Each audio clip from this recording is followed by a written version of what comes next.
Assalamualaikum warahmatullahi wabarakatuh.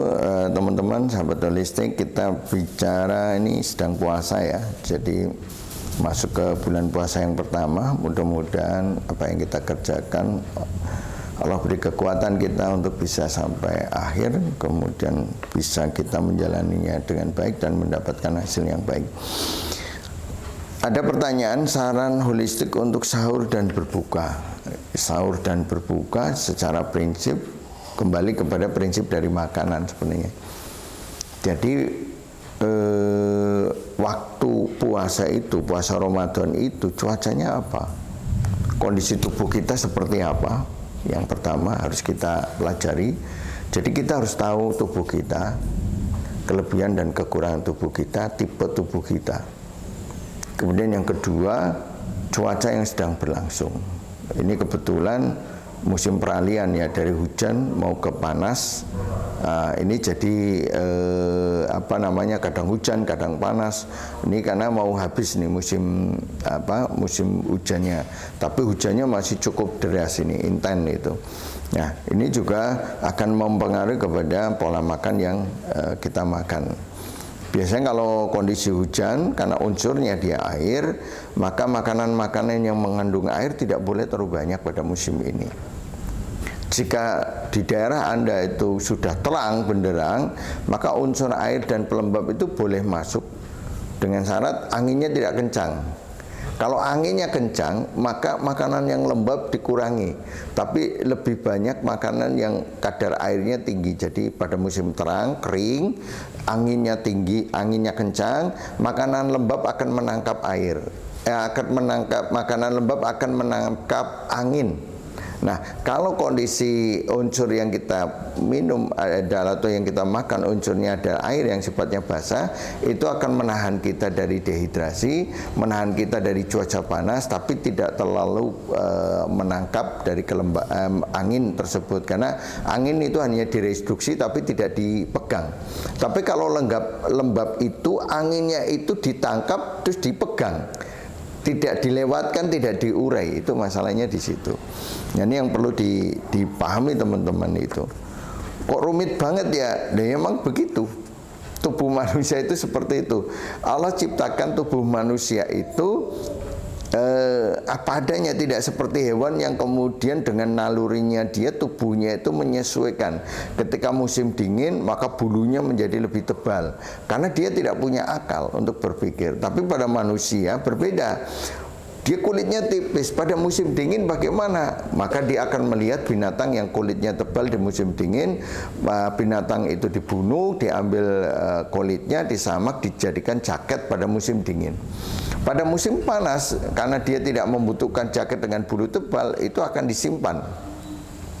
Berarti manusia itu menjaga dirinya dengan melihat situasi dan kondisi yang ada, karena kepandaian akal yang diberikan Allah kepada dia. Maka dalam masalah makan dan minum sama, terutama kita kaum muslimin, berarti ini kita berbicara tentang berpuasa yang tiap tahun ada, yaitu puasa Ramadan. Maka makan minumnya disesuaikan tubuh kita dulu. Kalau tubuh kita unsurnya airnya banyak, ketika berpuasa badannya pasti enak.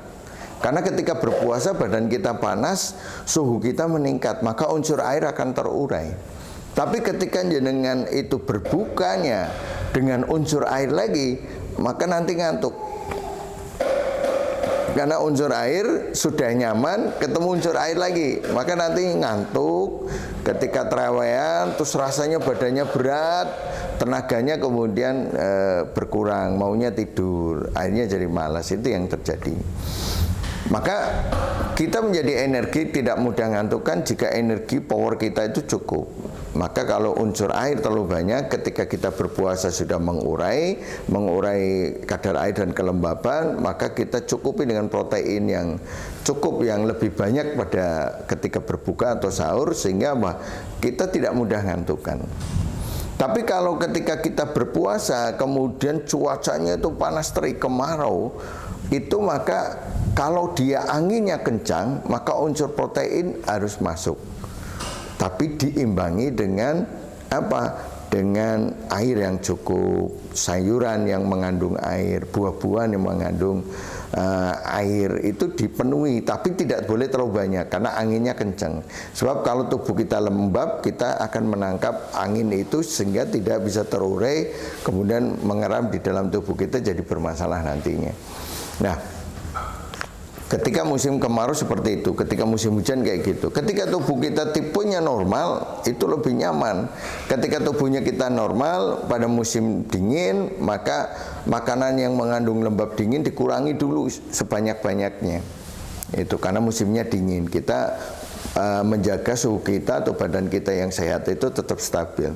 Tapi ketika musim panas, kita bisa lebih banyak memasukkan unsur makanan yang mengandung air, kemudian melembabkan tubuh kita yang kondisinya sehat tadi, untuk apa? Menjaga tidak dehidrasi. Tapi ketika tubuh kita kemudian lembab dingin, maka kita harus makan makanan yang jangan lembab dingin. Jadi kebalikan, kalau tubuh kita lembab dingin, makannya yang kebalikan, tidak lembab dingin. Ketika tubuh kita itu terlalu panas, makannya yang lembab dingin, kebalikan dari kondisi tubuh kita. Ini namanya berpasangan. Jadi kalau kalau laki-laki ketemu laki-laki, ya sejenis. Kalau kita tubuhnya lembab dingin dengan makan lembab dingin, berarti kita makan yang sejenis. Nah, itu ketika makan sejenis, penyakit tubuhnya semakin lembab, semakin dingin, maka tubuhnya tidak semakin imbang, stabil, malah justru semakin drop. Ini harus dipahami. Tubuh kita panas, maka harus makan yang dingin. Tapi ketika kita makan yang panas, kering terus, maka tubuh kita semakin panas dan semakin kering. Maka sejenis, karena sejenis ini menjadikan nilai panas di dalam tubuh kita naik, sehingga kita dehidrasi, kulit kita menjadi kering, otot kita menjadi kering. Nanti kita menjadi bermasalah pada penyakit-penyakit yang sifatnya panas. Nah, ini harus dipahami. Secara prinsip seperti itu. Masalah teknis yang dimakan, apa yang dimakan itu tidak ada masalah ya. Itu misalnya saya makannya dagingnya daging karena banyak kelinci, makan daging kelinci. Karena saya banyak kambing, makan daging kambing. Karena misalnya di daerah hutan ada kijang, ya makan daging kijang, nggak ada masalah. Itu teknis. Tapi prinsipnya adalah Anda harus paham tubuhnya, tubuh kita sendiri, tubuh anak-anak, tubuh pasangan kita, sudah kita paham. Kemudian cuaca yang sedang berlangsung. Nah, kemudian menu makanan yang akan kita siasati untuk kita kerjakan itu seperti itu. Nah, usahakan kalau sahur tetap makan. Kalau misalnya sahur males makan nasi, daging aja. Kunyahnya nggak usah terlalu lembut, nggak apa-apa. Kunyah sebentar langsung telan nggak apa-apa, karena daging itu proses pencernaannya di lambung. Jadi kalau malas ya makan daging aja, ikan tanpa nasi. Itu yang penting ada masukan untuk menjaga tubuh kita selama selama berpuasa. Itu ya, kalau harapan kita ya makanan besar ya. Kalau makanan besar itu kalau nggak karbohidrat ya protein hewani.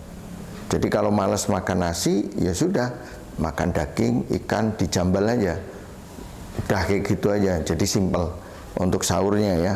Kalau berbuka biasanya karena lapar ya cenderung bisa makan yang banyak dan bermacam-macam. Tapi ingat ketika berbuka, sederhanakan berbuka. Maksudnya sederhana buka ketika kita makan, ya sudah. Kalau kita awal berbuka kemudian camilan dulu secukupnya. Habis itu sholat maghrib, habis itu baru makan yang besar. Nah, ketika sudah makan besar, minumnya nanti. Minum itu dengan makan itu kalau bisa jaraknya setengah sampai 1 jam lah, kalau memungkinkan. Kalau saat itu seret ya minumnya sedikit aja untuk membasahi, supaya sistem cerna kita tidak rusak ya ketika kita menggiling dengan posisi sudah baik. Jadi minumnya sekitar 1 jam kemudian.